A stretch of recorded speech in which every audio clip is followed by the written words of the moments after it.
Okay, I'm back, and I'm about to do the straight stitch, which should be the first stitch that we do.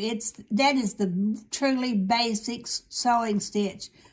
You come up from the bottom at one point, and you go down from the top to the bottom on another, and you move over and you come up from the bottom step by step. Several stitches evolve from the straight stitch. First, I'm going to tie my needle. I wrap my thread around my finger 2 times, push the tail.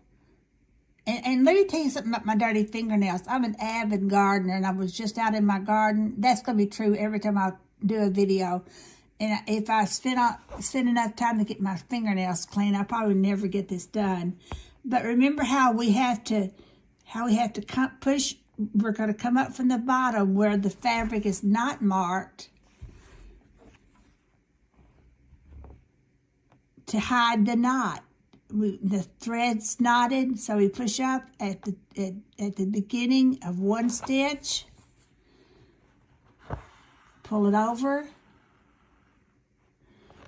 and you go down at the bottom of that same stitch, straight stitch, straight stitch. And hopefully you can get straight, and the longer you do it, the straighter you can be.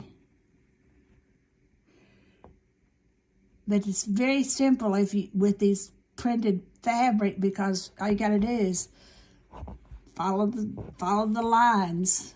Okay, there we go. From the end of one stitch. Now you can make this stitch longer. If you get too much longer, you have to anchor it, and then that's called couching the stitch. But we're not doing that right now. These are short stitches.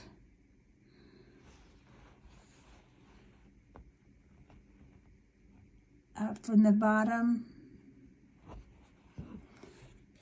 When I get to the end of this line, I'm going to knot it. Then I'm going to come back and show you how to make a star stitch with a group of straight stitches.